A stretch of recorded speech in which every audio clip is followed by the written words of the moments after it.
la señal profética de la higuera. La señal profética de la higuera. Mateo 24, versículos 32 al 34, dice así.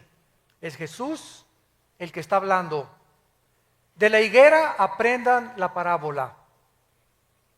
Cuando ya su rama está tierna y brotan las hojas, saben que el verano está cerca. Así también ustedes, cuando vean todas estas cosas, conozcan que está cerca, a las puertas. De cierto os digo que no pasará esta generación hasta que todo esto acontezca. Cristo anteriormente, en el capítulo 24, había enfrentado a los discípulos que estaban inquietos por saber, como nosotros también, como la curiosidad nata del ser humano, cuándo iban a cumplirse las profecías de los últimos tiempos. Le hicieron 3 preguntas en Mateo 24:3. Dinos cuándo serán estas cosas. La primera pregunta. La segunda, ¿qué señal? Danos una señal. Jesús, bueno, aunque no quieras darnos el día ni la hora, danos una señal. Una señal es algo que apunta hacia algo. Danos una señal, algo que nos pueda decir, pues nos encontramos ya, ¿verdad?, verdaderamente en los últimos tiempos. Y en tercer lugar, danos una señal del fin del mundo. Entonces Jesús comienza a describirles en el capítulo 24 algunos eventos que iban a preceder su segunda venida, muchos de los cuales se han cumplido y se están cumpliendo delante de nuestros ojos. Por ejemplo, el versículo 5 dice: vendrán muchos en mi nombre diciendo, yo soy el Cristo, y a muchos se engañarán. O sea, una de las señales de Jesús es que comenzarían a levantarse falsos mesías. Los más notables han sido Sun Myung Moon, líder de la iglesia, fundador de la iglesia unificada, un coreano que dice que es Cristo; David Koresh, muerto en Waco, Texas; Arifin Mohammed de Malasia; y últimamente Sergei Torop de Rusia, que dice que es Cristo, y la gente está en una colina yendo con él y está fundando él el milenio. Aunque nos riamos y parezca una cosa de, bueno, ¿quién puede creer esto? Acordémonos que 85 millones de alemanes le creyeron a Hitler que él era el Mesías y que iba a establecer el tercer Reich de 1000 años. Así que hay seguidores en la vida para todo. Después Cristo continúa diciendo en el versículo 6 que iban a haber guerras y rumores de guerras. No fue hasta el siglo XX, siempre ha habido guerras, pero no fue hasta el siglo XX que tuvimos las primeras 2 guerras mundiales. Y solamente en la Segunda Guerra Mundial, del 39 al 45, hubo más de 50 millones de personas muertas. El siglo XX puede ser clasificado como el siglo de las guerras, de las pestes, de las hambres, de los terremotos jamás antes vistos. Existen muchas señales de la venida de Cristo, así como las hubo de su primera venida.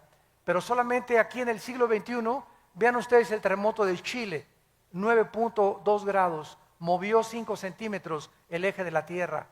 El terremoto reciente de Japón, que provoca un tsunami que arrasa con 3 o 4 ciudades de Japón, 5 ciudades de Japón, que produce después fuga de material radiactivo, donde posiblemente se movió 3 centímetros más el eje de la Tierra. Al moverse el eje de la Tierra, ¿qué es lo que pasa? Los huracanes comienzan a tener más fuerza, se sube el nivel del mar, por lo que consecuentemente el huracán jala más agua y es más fuerte el huracán y las fuerzas de los vientos. Estamos viendo ataques terroristas por todos lados, terremotos, estamos viendo pestes, tembló en Washington, tembló en el Capitolio, jamás había temblado ahí. Y todas estas cosas, ¿qué cosas son?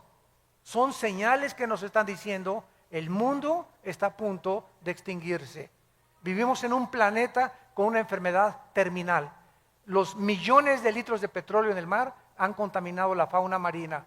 Los millones de incendios que ha habido en el mundo y que siguen actualmente propagándose por todos lados devastando grandes forestaciones de bosque, están acabando con toda la ecología del mundo. Nuestro aire está contaminado, nuestra comida ya tiene que ser comida fabricada o inyectada con hormonas o comida orgánica, porque la comida también está contaminada. Estamos en un mundo que hemos destruido y que está a punto de tratar de abortarnos. El mundo está enfermo, como dice Isaías, capítulo 24. Muy bien. Entonces, así como hubo señales de que Cristo iba a venir en la primera venida, Cristo cuando vino reprendió a los líderes religiosos, porque aunque no se sabía el día ni la hora, ni nadie lo sabrá tampoco el día y la hora, sí es necesario e importante que nos comencemos a alistar cuando veamos las cosas. Por ejemplo, en Lucas, capítulo 12, versículo 54, Cristo enojado con los fariseos y los líderes y con la gente, les dijo lo siguiente, Lucas 12, 54, decía también a la multitud, cuando veis la nube que sale del poniente, luego decís, agua viene, y así sucede, es lógico, ¿verdad? Salimos ahorita a la calle y está todo nublado y aborrascado el cielo. ¿Qué cosa nos muestra? ¿Va a llover? ¿A qué horas? A las 3, no sé, a las 2, a lo mejor en 5 minutos, a lo mejor en 2 horas. Pero el acumulamiento de nubes nos habla de que ya no tarda en caer la lluvia. Cuando sopla el viento del sur, decís, hará calor, y lo hace. Es en lo que se basan los pronósticos del tiempo y de los climas. ¿Cómo pueden saber que la semana que entra va a haber 75 grados de temperatura, o 25 en Acapulco y 32 en Cancún, etcétera, etcétera? ¿Cómo lo hacen? Midiendo con los satélites y el calor, el tiempo, el calor, la precipitación y la velocidad, etcétera, etcétera. Todo eso les hace hacer pronósticos que aunque no son 100% exactos, por lo menos dicen, pasado mañana va a llover, o va a haber un calor tremendo la semana que entra, etcétera, etcétera. Hipócritas, versículos 56, que saben distinguir el aspecto del cielo y de la tierra, y cómo no distinguen este tiempo. ¿Cómo no supieron los fariseos que Jesucristo iba a nacer en Belén? Isaías lo decía, que su madre iba a ser una virgen, que cuando hubiera un levantamiento en Roma y tratara Roma de conquistar Jerusalén y el mundo, el Mesías iba a venir. ¿Cómo es posible que no hayan podido estar preparados? A lo suyo vino y los suyos no le recibieron. Me pregunto si sucederá lo mismo con nuestra generación. ¿Estaremos tan ciegos de no darnos cuenta en qué tiempo nos estamos encontrando? Jesús comparó estos eventos en Mateo 24, 8 con dolores de parto. Dice en Mateo capítulo 24, versículo 8, todo esto será principio de dolores, que son los dolores, la palabra griega que experimenta una mujer cuando va a parir. Una mujer cuando va a parir, ¿cómo comienzan los dolores? Comienzan con contracciones cada vez más fuertes, cada vez más fuertes, cada vez más fuertes, van aumentando en intensidad y en dolor, hasta que se revienta la fuente de agua, ¿verdad? Y entonces la mujer tiene que ser internada inmediatamente en un hospital. Entonces Cristo dijo que los terremotos, los huracanes, los tsunamis, toda la descomposición ecológica iba a ir aumentando, aumentando, aumentando, como lo estamos viendo con nuestros ojos. Los terremotos son cada vez más fuertes, producen más daños, los huracanes son cada vez más devastadores, los tsunamis están comenzando a inundar ya grandes cantidades y grandes costas en los continentes del mundo. ¿Y quién puede estar ciego a lo que está pasando en Israel? Lo que va a pasar en 2 o 3 días. Esto es increíble a la luz de la Biblia. Muy bien, vamos a ver ahora que la Biblia nos revela que los cristianos sí podemos conocer los tiempos acerca de la segunda venida de Cristo. Veamos esto en Primera de Tesalonicenses, capítulo 5, versículos del 1 al 5. Primera de Tesalonicenses, capítulo 5, los primeros 5 versículos.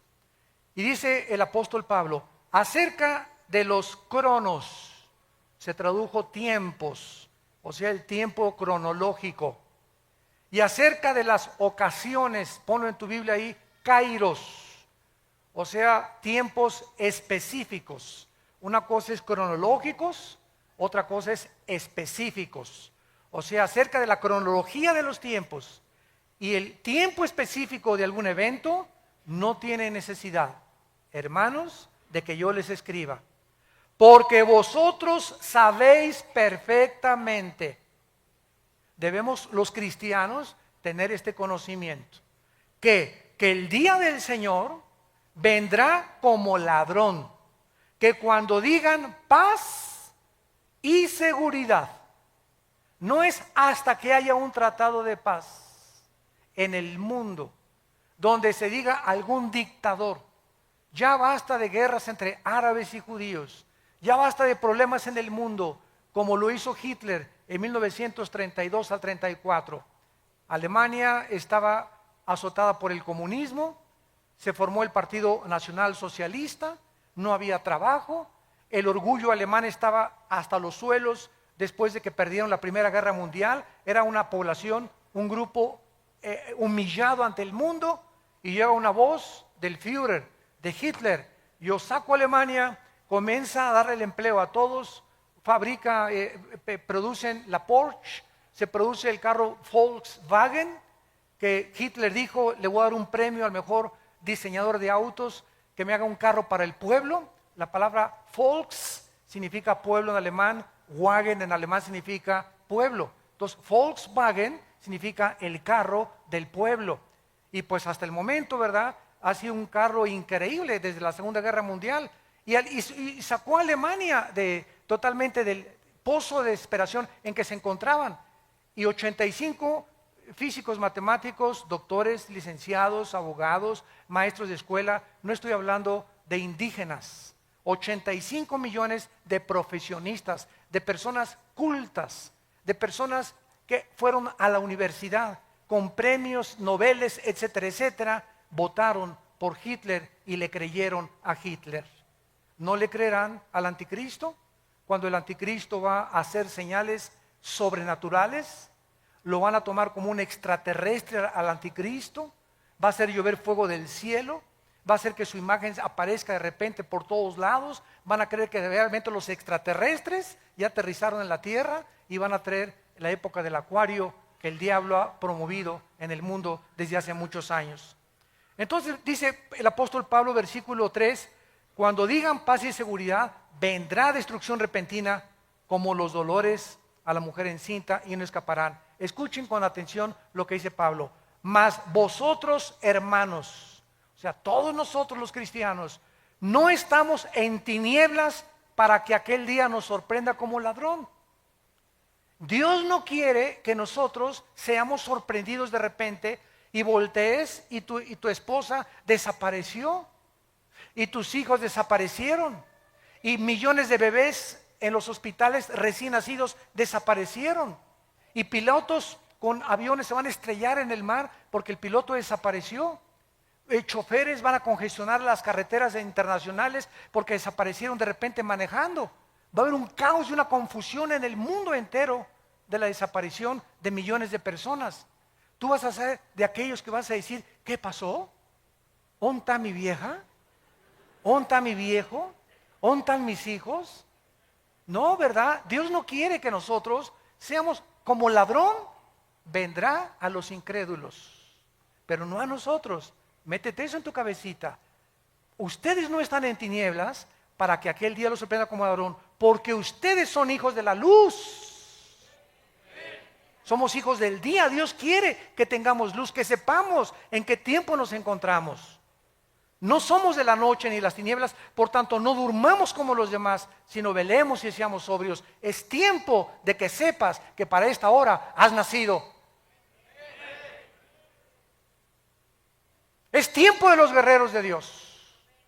Es tiempo de tomar la bandera de la verdad y decir: ¿de qué camiseta te pones? ¿De Chivas o América? Te imagínate una persona que llega al estadio con la camiseta Chivas aquí y América abajo. Oye, por favor, no, yo soy de los dos. Nadie puede ser así. ¿Eres o no eres de uno o del otro? Báñate. O imagínense Barcelona y Real Madrid, ¿no? Por favor. Cristiano y mundial.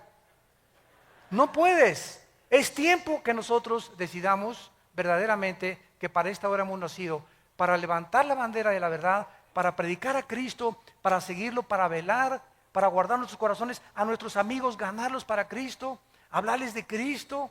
¿Por qué? Porque en cualquier momento podemos desaparecer, en cualquier momento puede venir Cristo por nosotros. Muy bien, todo lo dicho anteriormente fue en respuesta a la pregunta, ¿qué señal habrá de tu venida y del fin del siglo? Sin embargo, vamos otra vez a Mateo 24, a nuestro pasaje, versículo 32 y 34, que vamos a examinar con lupa. Sin embargo, la señal más importante, síganme con mucho cuidado, más que los terremotos, más que las pestes, más que las hambres, más que cualquier otra cosa, la señal más importante, el termómetro de Dios se encuentra en la nación de Israel. Israel es el termómetro de Dios. Dios escogió un puntito insignificante en el Medio Oriente, comparado con las 22 multimillonarias naciones árabes que rodean a Israel. Un puntito insignificante. Los judíos no son mejores que los mexicanos, ni que los árabes, ni que los palestinos, ni que los rusos. Dios en su soberanía escogió solamente un punto geográfico para que ahí se centraran las principales profecías de la historia. Para que de ese punto geográfico saliera la Biblia. Para que de ese puntito geográfico naciera el Mesías, el Hijo de Dios. Y si hubiera escogido México, los ingleses hubieran dicho, ¿y por qué no nosotros? Y si hubieran escogido a Francia, ¿y por qué no los alemanes? La cuestión es que a Dios le dio la gana, no te iba a preguntar a ti ni a mí, a escoger un punto geográfico y una nación, y Él escogió Israel. ¿Y quién va a contradecir a Dios? ¿Por qué escogiste Israel? Vuelvo a repetir, no fue porque fueran mejores porque se los dijo en Deuteronomio 7, sino porque los amé y porque quiero que mis profecías se cumplan a través de ustedes. Entonces Dios escoge Israel y desde 1948, 14 de mayo de 1948, el Estado libre, independiente y soberano de Israel, ante los ojos estupefactos del mundo entero, se constituye como una nación en un día. Cumpliendo la profecía de Isaías 66, ¿podrá nacer una nación en un día? Pues ha sido Israel la única de la historia. Este es importante porque tenemos que preguntar dos preguntas para contestar nuestro pasaje. Número uno, ¿quién representa la higuera? Porque dice el pasaje, Mateo 24:32, de la higuera aprendan la parábola. Cuando su rama está tierna y brotan las hojas, sepan que el verano está cerca. Y la segunda pregunta que tenemos que contestar es, ¿cuánto tiempo involucra una generación? Si podemos descifrar estas dos claves, ¿quién es la higuera y cuántos años constituyen una generación a los ojos de Dios en la Biblia? Tenemos bastante información para darnos cuenta que nos encontramos en esa generación, que no pasará hasta que todo acontezca. Sigamos leyendo y sigamos estudiando. Vamos a ver en primer lugar en Oseas, en el Antiguo Testamento, que en el Antiguo Testamento la nación de Israel representa o está representada por dos árboles. Uno es la vid, que produce uvas, o la viña, y otro la higuera, que produce higos. Dice en Oseas 9, versículo 10, ¿ya lo tienen? Como uvas en el desierto, hallé a Israel, como la fruta temprana de la higuera.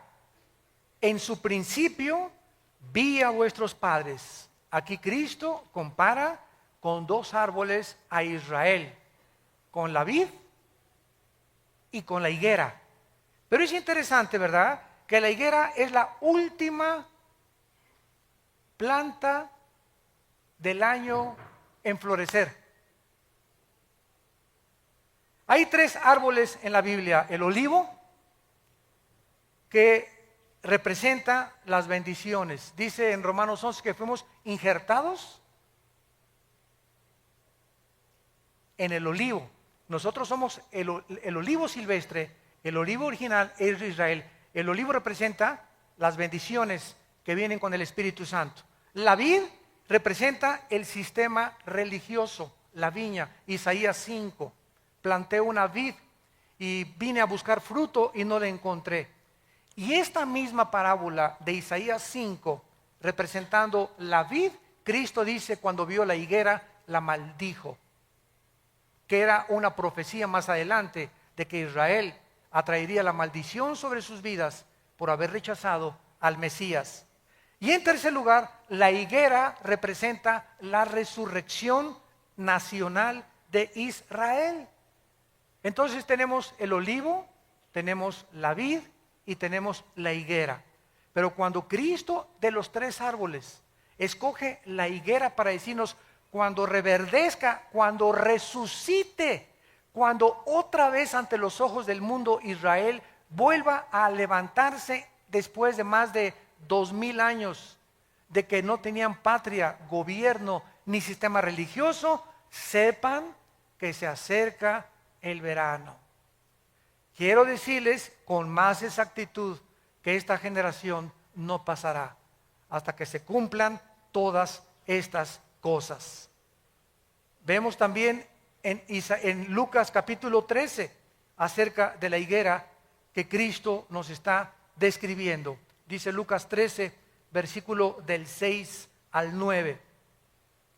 Dijo también esta parábola: tenía un hombre una higuera plantada en su viña, y vino a buscar fruto en ella y no lo halló. Y dijo al viñador: he aquí hace 3 años que vengo a buscar fruto en esta higuera y no lo halló. Córtala. ¿Para qué inutiliza también la tierra? Él entonces respondiendo les dijo: Señor, déjala todavía este año hasta que yo cabe alrededor de ella y la abone, y si diere fruto bien, y si no la cortarás después. ¿A quién se refería? A Israel. Vino Cristo al mundo y no a los suyos vino. ¿Quiénes eran los suyos? Los judíos. Cristo vino a los judíos y después pasó a los gentiles el evangelio, pero el evangelio vino a predicarse primero a los de su pueblo, a los judíos, porque de ahí iban a ser el Mesías, de ahí nació. Entonces Cristo no encontró fruto y lo compara con un árbol, por eso se llama parábola, porque es una verdad espiritual ilustrada con una verdad o con la ecología o con los árboles, los pájaros, las plantas. Cristo ilustra todo lo que está aquí terrenalmente con las cosas del cielo para que las entendamos. Vemos pues aquí otra vez que la higuera representa a la nación de Israel. Ahora, el hecho de que Cristo tenía en su mente a Israel se confirma aquí mismo en este capítulo, versículo 34 y 35.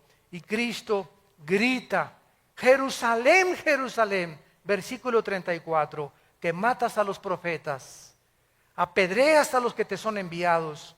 ¿Cuántas veces quise juntar a tus hijos como la gallina a sus polluelos debajo de sus alas, y no quisiste? Vean ustedes la maldición. He aquí vuestra casa os queda desierta, y os digo que no me verán hasta que llegue el tiempo en que digan: Baruch Hashem Adonai Elohim, bendito sea el que viene en el nombre del Señor. ¿Va a decir lo mismo? Esto lo dijo como una nación, Dios lo va a decir como contigo. Voy a ver ahorita, Pancho tiene ya 5 años de cristiano, me voy a ir a sumar a su casa, a ver si lee la Biblia, a ver si ora, a ver si en su escuela está hablando de Cristo, a ver qué películas ve. Voy a buscar fruto en la vida de Pancho, voy a buscar fruto en la familia Díaz, a ver cómo está esa familia. Dios nos examina y Dios busca fruto en nuestras vidas. No nos engañemos de que seamos cristianos si no estamos produciendo fruto. Aunque seas hijo de pastor, aunque tu mamá sea la monja de Zacanicapatlán. Aunque tu tío sea obispo, aunque hayas nacido en un hogar cristiano, eso no garantiza que seas cristiano. A lo mejor eres religioso, pero tú no tienes una relación con Cristo personal. Entonces Cristo viene a buscar fruto en nuestras vidas. Cuando Él venga, los cristianos que estén con fruto serán cortados y llevados con Él. Pero los que no produjeron fruto, Él lo está profetizando. Vine a buscar fruto y no lo encontré. Este es un mensaje de Israel que hizo Cristo. ¿Terminó con Israel hace 2000 años? No, dijo, me voy a esperar a ver si da fruto. Entonces la iglesia vino a tomar todo el lugar en estos 2000 años y ahorita no hay judío, ni gentil, ni griego, ni italiano, ni inglés. Sin embargo, la Biblia nos dice que Dios no ha terminado con Israel. Romanos 9, 10 y 11. No ha terminado con Israel. Una cosa es la salvación individual, otra cosa son las profecías nacionales. Israel se va a convertir en el trono de Dios. La nueva Jerusalén va a descender sobre la tierra de Israel.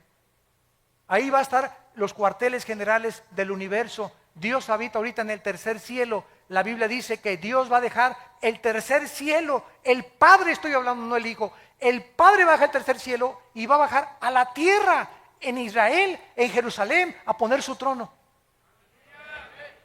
¡Qué maravilloso! Va a cambiar su trono de arriba a estar aquí con nosotros. El Dios y Padre del universo. Y nosotros a su alrededor reinando con los siglos por Él. Vemos pues entonces claramente, ¿verdad?, acerca de esto. Ahora dice el capítulo 21 de Mateo, versículos 18 y 19, Mateo 21, 18 y 19, la maldición de la higuera. Por la mañana, volviendo a la ciudad, tuvo hambre y viendo una higuera, está hablando de Jesús, cerca del camino vino a ella. Y no halló nada, sino hojas solamente. Y le dijo, nunca jamás nazca de ti fruto. Y luego se secó la higuera. Viendo los discípulos que se han maravillado, ¿cómo es que se secó enseguida la higuera? Bajo el Nuevo Testamento, para que entendamos este pasaje, los judíos tenían que presentarse 3 veces al año delante del Señor en la ciudad de Jerusalén. Jesús mismo vino a la ciudad de Jerusalén, vía Jericó, porque era el camino que siempre tomaba Cristo para llegar a Jericó, y en varias ocasiones fue a Jerusalén Cristo para celebrar, ¿se acuerdan las bodas de Caná, los tabernáculos, el Yom Kippur? Lo vino a celebrar Cristo en Jerusalén. Uno de esos días en que Cristo iba a Jerusalén, se encontró con la higuera, que sin duda en los viajes anteriores la había visto. Pregunta, ¿por qué no la maldijo antes, verdad? Lo vamos a ver. Pero el día precisamente en que él maldijo la higuera fue el día de su entrada triunfal a Jerusalén, cuando observó que no tenía fruto.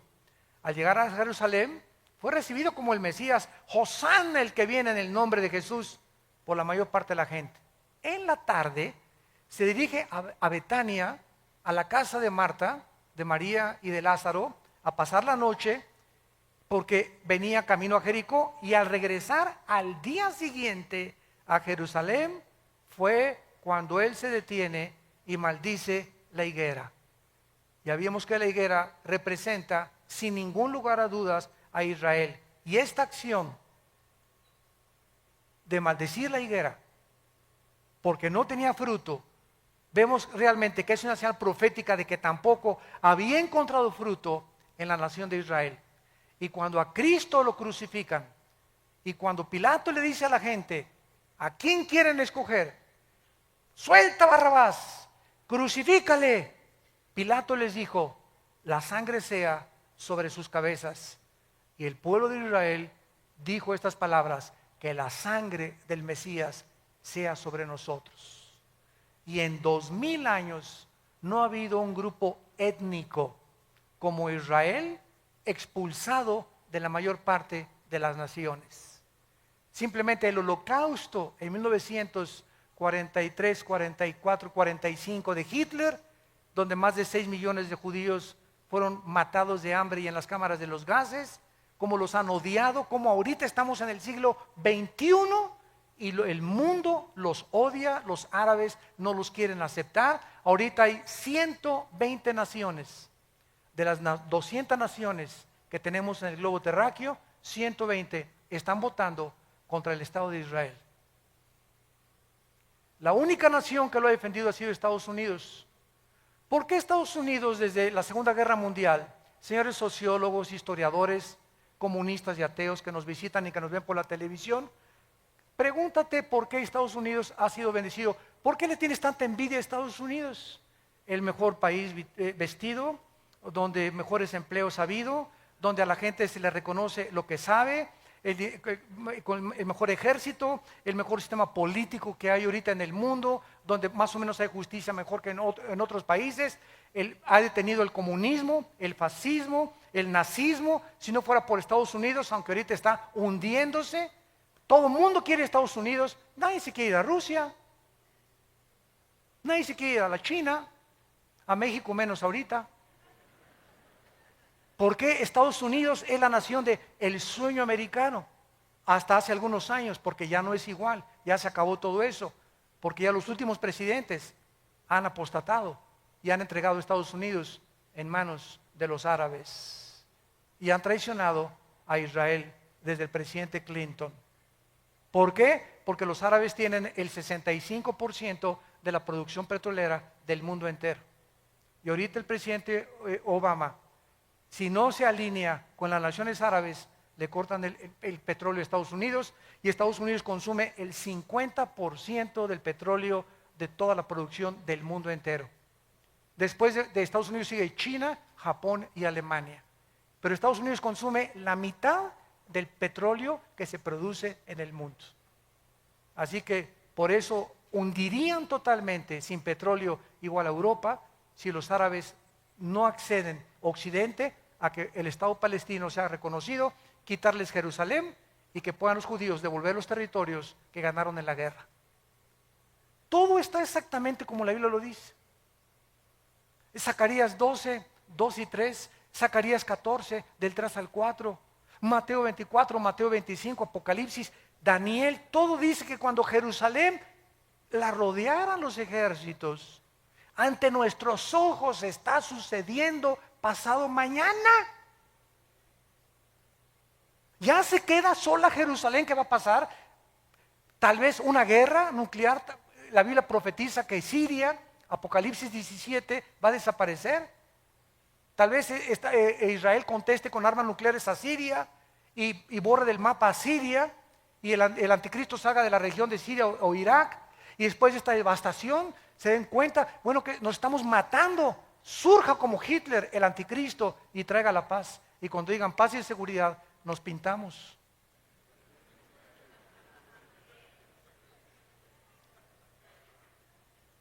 Todo está sucediendo exactamente como la Biblia lo determinó.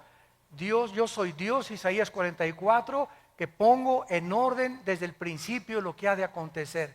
Nadie más que Dios podía habernos puesto cronológicamente la caída de los imperios, el transcurrir de la historia, cómo iban a acontecer, cómo sería la última generación, lo que iba a pasar. Todo lo que dice Apocalipsis está sucediendo.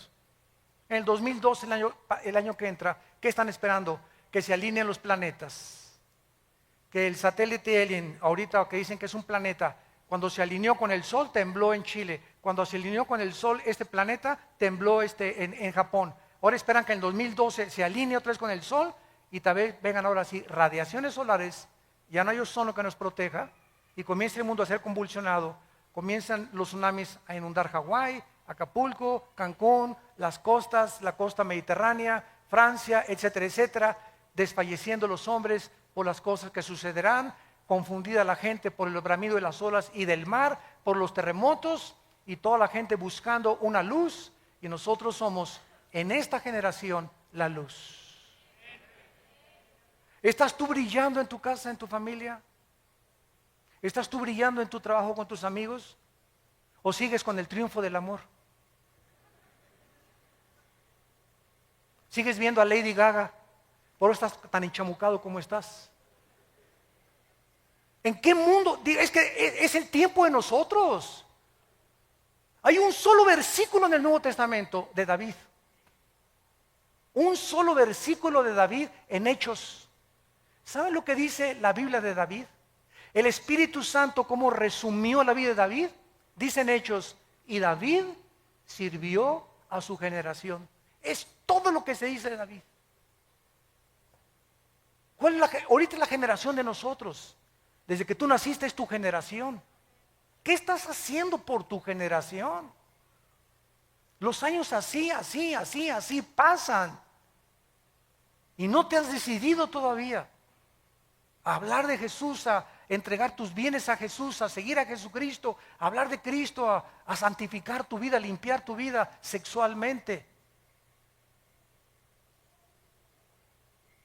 Esta maldición la hizo Cristo saliendo de la casa de Marta y de Lázaro y yendo más adelante. Con todos los antecedentes podemos ver claramente, ¿verdad?, que las señales que Jesús dio durante todo su sermón, el Monte de los Olivos, era para que aprendieran claramente que Israel estaba a punto de ser destruida. En el año 70, los romanos llegaron con el general Tito y no dejaron piedra sobre piedra. Cuando Cristo vivió, ¿saben cuál era el objeto de los fariseos? Construir edificios y templos. Y cuando le preguntaron a Cristo en Mateo 24 las señales, los judíos estaban, mira nomás qué iglesia totota, mega iglesia preciosa, cortinas persas, lámparas hawaianas, luces de Francia, tapetes persas, etcétera, etcétera. Y Cristo dijo, ustedes ahorita se gozan en edificios, yo les diré que no quedará piedra sobre piedra. Y cuando vino Roma y arrasó con Jerusalén, ¿dónde quedaron sus supuestos templos e iglesias hechos pedazos? ¿Quiénes sobrevivieron? Las almas de los hombres. ¿Y nuestra generación es diferente? No, nuestra generación es exactamente igual. Ahora estamos tratando de hacer megas construcciones de 20, 30 millones de dólares, cuando Dios no nos mandó a construir edificios, nos mandó a predicar el Evangelio de Jesucristo. Ya si Dios nos quiere regalar, y si alguien me dice, te regalo 15 millones de dólares para que hagas un edificio, una iglesia, gloria a Dios. Pero a la iglesia no la vamos a meter en drogas, ni a obligar, ni a presionar. Den y den y den y den. Les decimos, den para las misiones, para mandar misioneros, para sostener más pastores. Nunca hemos pedido para la construcción. Y hasta ahorita Vida Nueva para el Mundo no tiene, ni es dueña de ningún edificio en el mundo entero. No somos dueños de nada. Y así hemos sobrevivido y estamos en más de 70 naciones, sosteniendo a más de 15 misioneros y pastores en el mundo.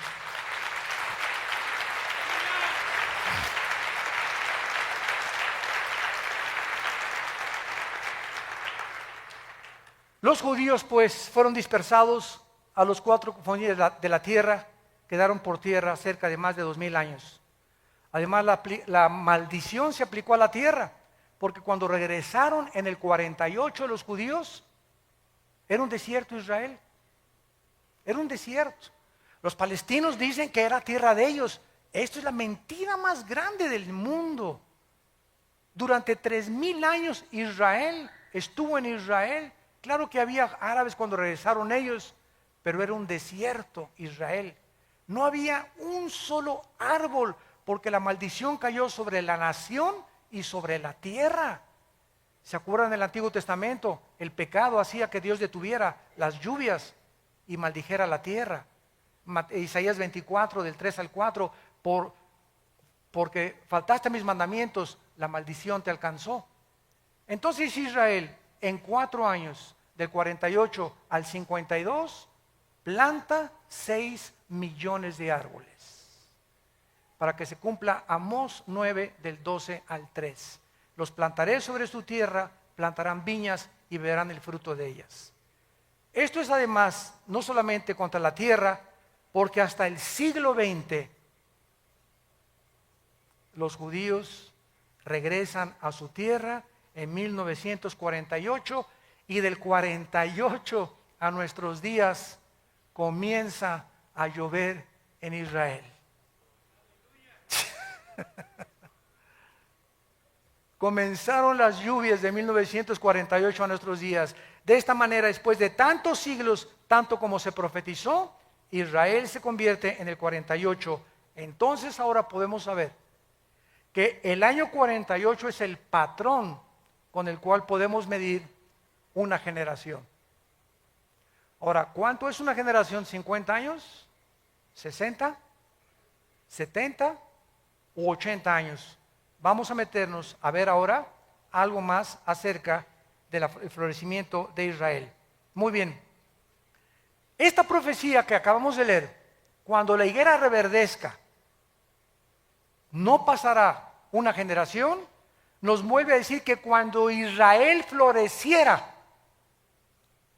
cuando resucitara Israel, comenzáramos a contar los últimos días, desde 1948, y saber que la segunda venida del Señor está cerca.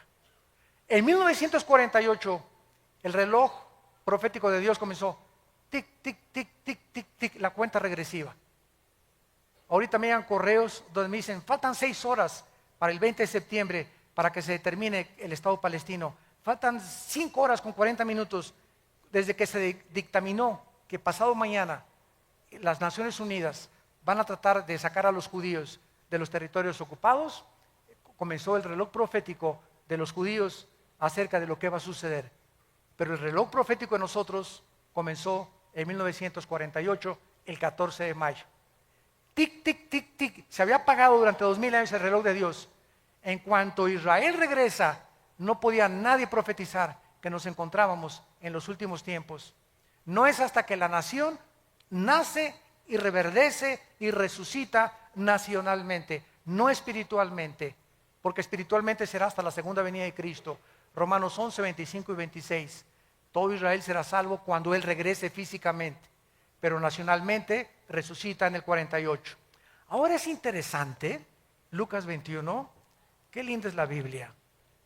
Lucas 21, esto es increíble. Lucas 21, vean qué cosa más maravillosa. ¿A quién le gusta estudiar la Biblia? Más les vale. Lucas 21, 29 al 32. Vean esto. Lucas 21, 29 al 32. También les dijo una parábola. Vean ustedes cómo comparando los evangelios, la Biblia es la suma de tu palabra es verdad, comparando versículo con versículo, texto con texto, podemos trazar una doctrina sana. También les digo una parábola, mirad la higuera y el Mateo no dijo eso, ¿verdad? Mateo dijo cuando veáis la higuera que reverdezca, ¿se acuerdan? Pero no agregó y todos los árboles. Pero Lucas escribe que dijo Cristo además, cuando vea la higuera y todos los árboles, cuando ya brotan, viéndolo saben por ustedes mismos que el verano está cerca. Así también ustedes cuando sucedan estas cosas, saber que el reino está cerca. De cierto les digo, no pasará esta generación hasta que todo esto acontezca. No podemos dejar de notar, ni de estudiar en la declaración de estas profecías que Jesús menciona también, juntamente con el renacimiento de Israel, que los árboles. Tenemos ya otra pieza del rompecabezas. Los árboles, tenemos que saber qué significan o representan los árboles, porque lo que no dice Mateo, lo dice Lucas. En la misma Biblia vamos a encontrar esta interpretación. Si Israel representa la higuera, entonces debemos esperar que los árboles representen naciones. ¿No es verdad? Veamos esta verdad. Jueces, capítulo 9 en el Antiguo Testamento. Libro de Jueces. Está después de Josué para que no andes por Apocalipsis. Dice en Jueces 9, versículo 7 en adelante, aquí encontramos a Jotam, un hijo de Gedeón. Y este muchacho habían matado a todos sus hermanos, y entonces se dirige a una banda de terroristas que se llamaban los de Siquem. 70 hermanos o hijos de Gedeón habían asesinado, porque todos querían ocupar el trono, era la lucha por el poder, y Abimelech quería sentarse en el trono. Entonces, este muchacho les cuenta una historia, una parábola, y vean ustedes qué usa para representar los gobiernos o las naciones. Dice el versículo 7, cuando le dijeron a Jotam, se puso en el monte de Gerizim, alzando su voz, clamó y les dijo: óigame, varones, y así fue oída, así os oiga Dios. Fueron una vez los árboles a elegir rey, y dijeron al olivo: reina sobre nosotros. Aquí se usa a los árboles como personas para nombrar a un rey, y el olivo representa un árbol que querían poner como un gobernante. El olivo dijo: no puedo dejarme aceite. Versículo 10, le dijeron a la higuera: anda, tú reina sobre nosotros. La higuera respondió: he de dejar mi dulzura y mi buen fruto para ir a ser grande sobre los árboles. Versículo 12, y los fueron con la vid: reina con nosotros. Total que fueron con 3 árboles: la higuera, la vid y el olivo. Los 3 árboles que representan a la nación de Israel. Vemos pues que los árboles representan en Daniel 4 también. Nabucodonosor se le compara con un árbol que va a crecer y que es cortado y que no va a dejar de dar fruto. Con estos ejemplos podemos ver algo extraordinario a la luz de la historia que nos puede ya comprobar realmente qué significan los árboles. Una vez que vemos que los árboles representan personas, gobernantes o naciones, ¿a qué naciones? Si los árboles se representan naciones, ¿a qué naciones se refería Jesús que iban a reverdecer juntamente con Israel? Qué asombroso es esto. Las naciones cercanas a Israel iban a florecer cuando Israel floreciera. De manera asombrosa descubrimos que las naciones que tienen su frontera con Israel se independizaron exactamente dentro de los 5 años del renacimiento de Israel. El Líbano, Jordania, Siria y Egipto obtuvieron su independencia entre 1943 y el 52.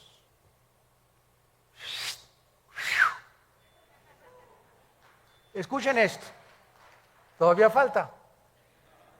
Líbano, después de la Primera Guerra Mundial, Francia obtuvo el mandato de Siria, que era la antigua porción del Imperio Otomano o de los persas.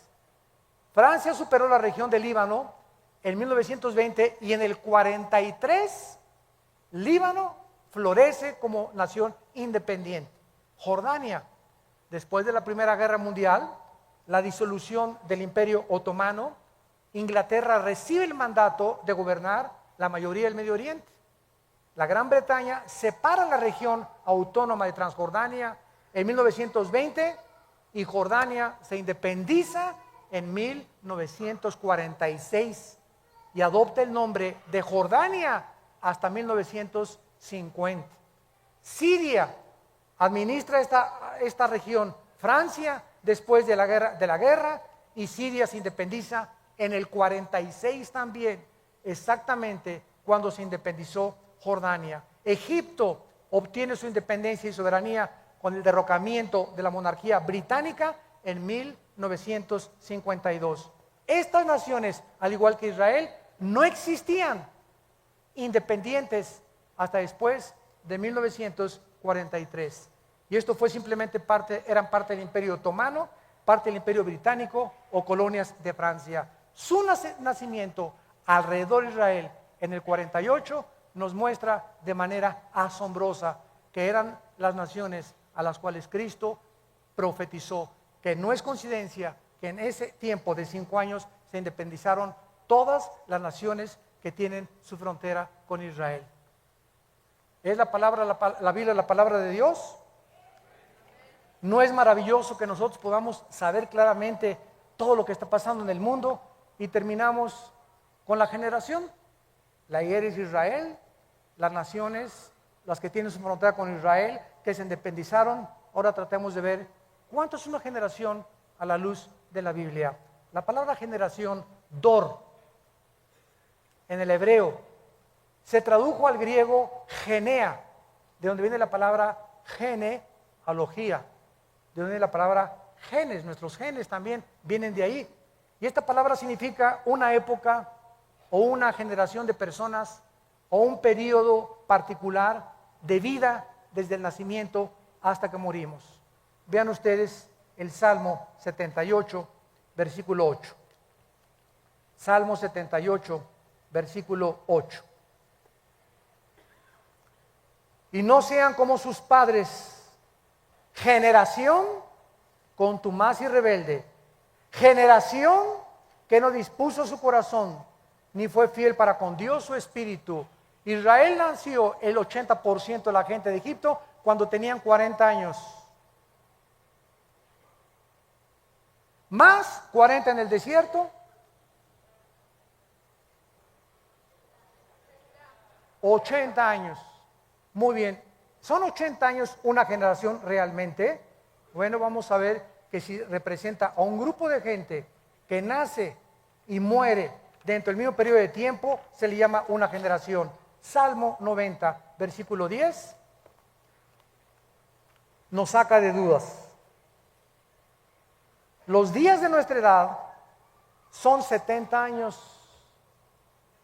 En los más robustos, los que no comen papitas ni Coca-Cola, y van a llegar a los 80 años con toda su fortaleza, es molestia y trabajo. Escuchen esto, amados hermanos santos de Dios.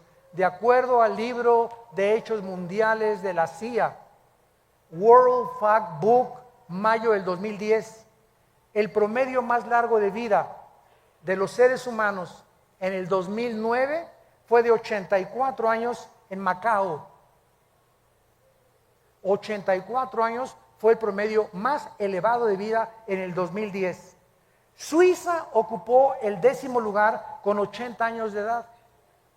Israel el 12º lugar con 80 años, .73. Estados Unidos el 49º lugar con 78 años de edad. Guatemala el 143º con 70 años de edad.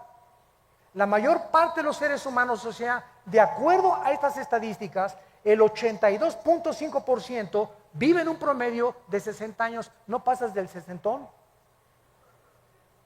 El 82% de la humanidad no va a pasar de los 60. ¡Qué increíble es esto! Y solo un 9.8% de toda la humanidad alcanza los 80 años de edad. Mi mamá ya la hizo porque tiene 86. Billy Graham tiene casi 96 años ya de edad. Mateo nos provee la clave claramente, ¿verdad? De lo que vive una persona exactamente son 80 años de acuerdo a la Biblia, en los más robustos. Ahora, 1948 más 80, 2028. ¿Ok? Si es que sé algo de sumar. Si el 2028 más o menos, sin que sepamos el día y la hora, fuera la segunda venida de Cristo, tendríamos que restarle 7 años de la tribulación, ¿no? ¿Cuánto nos da? 2021. O sea, estamos en el 2011. ¿Cuántos años nos quedan?